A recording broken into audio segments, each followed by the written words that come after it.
एक नगर में रमेश नाम का नव युवक रहता था। उसे अपने पिता से विरासत में बहुत कुछ मिला था। इसका फायदा उसके मतलबी दोस्तों ने उठाया।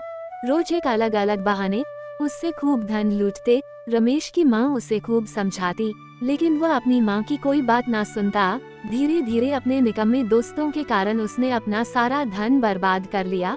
रमेश के पास सारा धन समाप्त होते ही उसके सारे दोस्त ऐसे गायब हुए जैसे गधे के सिर से सींग। बेटा, दुखी होने से अब कोई लाभ नहीं है। जो होना था वो तो हो चुका। अगर तुमने मेरी बात मानी होती तो आज तुम्हें ये दिन नहीं देखना पड़ता। माँ, मुझे इतना दुख तो धन के समाप्त होने का नहीं है जितना मेरे दोस्तों का मुझे धोखा देने का है। माँ, मुझसे गलती हो चुकी है, किंतु अब मैं क्या करूँ? अभी भी देर नहीं हुई है, तुम चिंता मत करो। मेरे पास कुछ जेवर है, तुम इन्हें बेचकर कुछ काम धंधा शुरू करो। लेकिन खबरदार, अब अगर तुमने किसी मतलबी इंसान को अपना दोस्त बनाया तो। ठीक है माँ, अब जो तुम कहोगी मैं वही करूँगा। रमेश ने अपनी माँ की बात मान ली और अपनी माँ के जेवर बेचकर नया कारोबार शुरू कर दिया।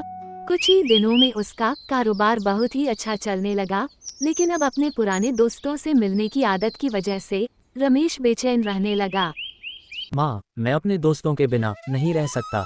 तुम अगर दोस्तों के बिना नहीं रह सकते तो मेरी एक बात मान लो। तुम रोज एक नए दोस्त के साथ अपना समय गुजार लिया करो। एक बार किसी दोस्त के साथ खाना खाने के बाद तुम ना तो दोबारा उसके साथ कभी खाना खाना और ना ही उसे कभी अपने घर बुलाना। नगर के दोस्तों के साथ तो मैं ऐसा नहीं कर सकता कि उनके साथ कोई मतलब ना रखूं। इसलिए मैं ऐसा करता हूं कि यहाँ नगर में आने वाले नए मुसाफिरों से हर रोज किसी न किसी को अपने घर ले आया करूंगा। उन्हें खाना खिलाकर सुबह विदा कर दूंगा। तुम्हें जैसा ठीक लगे तुम वैसा कर सकते हो। अगले ही दिन रमेश शाम को नगर में प्रवेश करने के मार्ग पर जाकर खड़ा हो जाता है। जो कोई भी मुसाफिर उसे वहां से जाता दिखाई देता है, वो उसे मित्र बनाकर सम्मान पूर्वक अपने घर ले जाता है।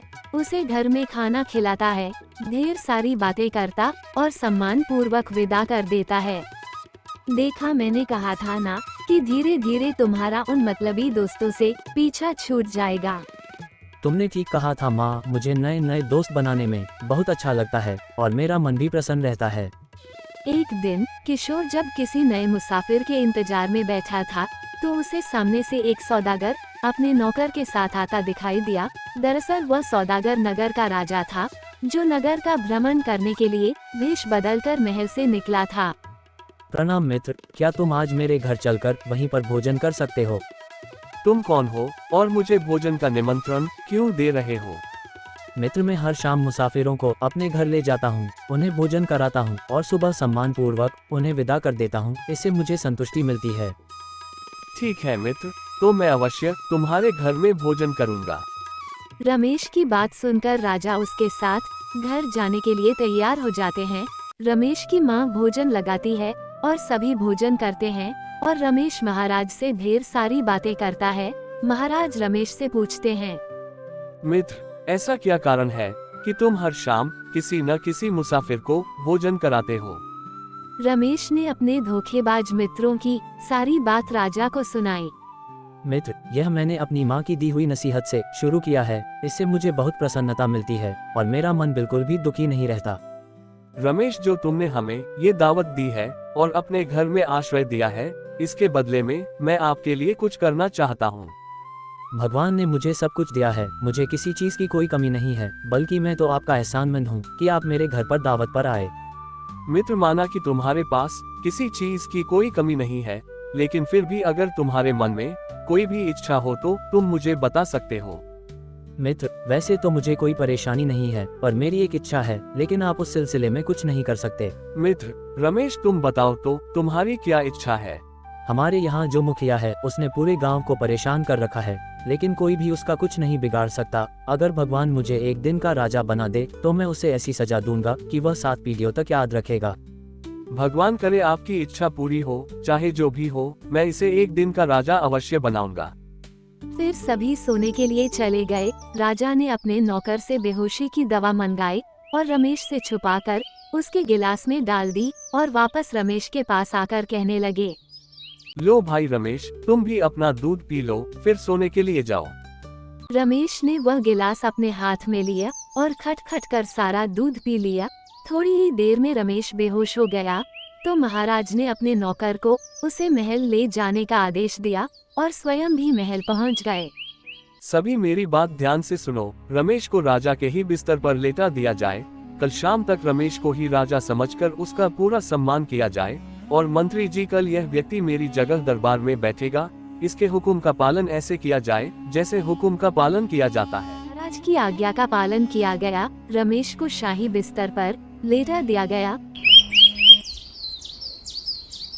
सुबह हुई तो एक नौकर ने रमेश को जगाते हुए कहा, महाराज की जय हो। महाराज, सुबह हो गई है, अब आप स्नान करके दरबार में चलने के लिए तैयार हो जाएं। रमेश ने ये सुना तो वह सन्न रह गया। इधर उधर देखकर सोचने लगा, यह मैं कहाँ आ गया हूँ और यह कौन है जो मुझे जगा रहा है? कहीं मैं सपना तो नहीं देख रहा?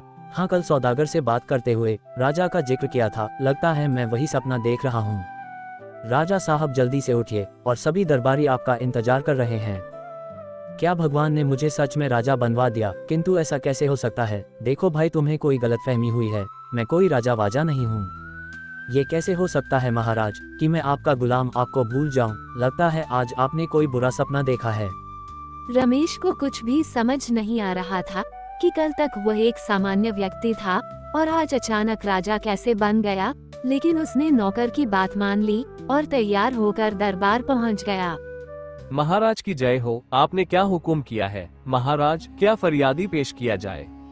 सर्वप्रथम मेरा आदेश है कि इस नगर के मुखिया को एक देश निकाला दे दिया जाए और उसे कहा जाए कि यह तुम्हारी सजा है जो तुमने राजगढ़ के गांव वालों को परेशान कर रखा है।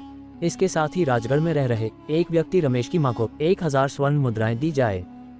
राजा बने रमेश की आज्ञा का पालन हुआ कि उसे महल में शाही भोजन करवाया गया और सोने से पहले उसे एक गिलास दूध दिया गया जिसमें बेहोशी की दवा मिली हुई थी, जिसे पीकर रमेश बेहोश हो गया।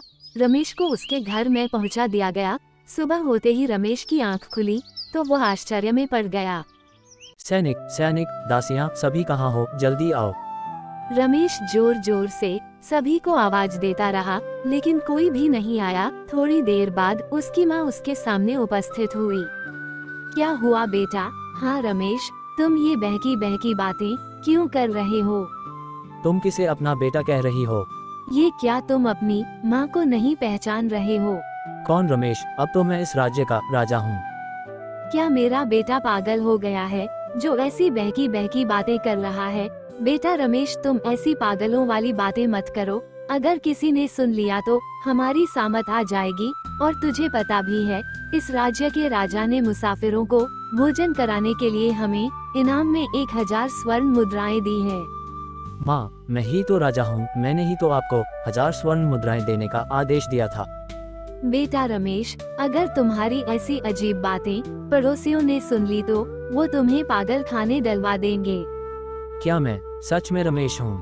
हाँ बेटा, तू मेरा बेटा रमेश है। रमेश को कुछ समझ नहीं आ रहा था और अब वो बहुत परेशान रहने लगा। न तो कारोबार को देखने जाता और न ही नए मुसाफिरों को भोजन करवाता। बेटा, मुझे लगता है तुम्हें मुसाफिरों को फिर से भोजन करवाना प्रारंभ कर देना चाहिए। इसी से तुम्हारी समस्या का समाधान होगा और तुम्हारा मन भी शांत रहेगा। तुम ठीक कहती हो माँ, नए मुसाफिरों को अपना मित्र बनाकर अपने दिल की बातें करूँगा तो परेशानियाँ स्वयं ही समाप्त हो जाएगी। ये सोचकर रमेश नगर में प्रवेश करने के मार्ग पर खड़े होकर नए मुसाफिरों का इंतजार करने लगा। कुछ देर इंतजार करने के बाद उसे सामने से वही सौदागर जो उस नगर के राजा थे आते हुए दिखाई दिए। लेकिन उन्हें देखकर रमेश ने मुंह फेर लिया तो राजा ने कहा, रमेश, पुरानी बातें भूल जाओ। मैं आज रात भी तुम्हारे घर पर ही बिताना चाहता हूँ। नहीं, मैं आपको अपने घर नहीं ले जा सकता। आपके घर ले जाने के कारण ही मेरे साथ कुछ अजीब घटनाएं होने लगी। मैं जानता हूँ तुम्हारे साथ क्या क्या हुआ है। लेकिन आपको कैसे पता कि मेरे साथ क्या हुआ? रमेश, दरअसल मैं ही इस नगर का राजा हूँ। मैं ही भेष बदलकर नगर के भ्रमण पर निकला था तो तुम्हारे घर आया था और मैं ही तुम्हारे दूध में बेहोशी की दवा मिलाकर तुम्हें अपने महल में पहुँचा दिया था। महाराज ने बाकी सारी कहानी विस्तार पूर्वक रमेश को बताते हुए कहा, क्योंकि तुम एक दिन के राजा बनकर मुखिया को दंड देना चाहते थे, इसलिए मैंने तुम्हें एक दिन का राजा बनाया था, परंतु सच मानो तो तुम एक बहुत ही सच्चे और ईमानदार इंसान हो, इसलिए मैं चाहता हूँ कि तुम मेरे महल चलकर नौकरी करो। आपका बहुत बहुत धन्यवाद महाराज, आपने तो मेरी सारी परेशानियां दूर कर दी। महाराज आप सच में बहुत दयालु हैं, मैं अवश्य आपके महल में नौकरी करूंगा। अगले ही दिन रमेश ने महल में नौकरी करना शुरू कर दिया। अब रमेश और उसकी माँ के दिन बड़े ही सुख से गुजरने लगे।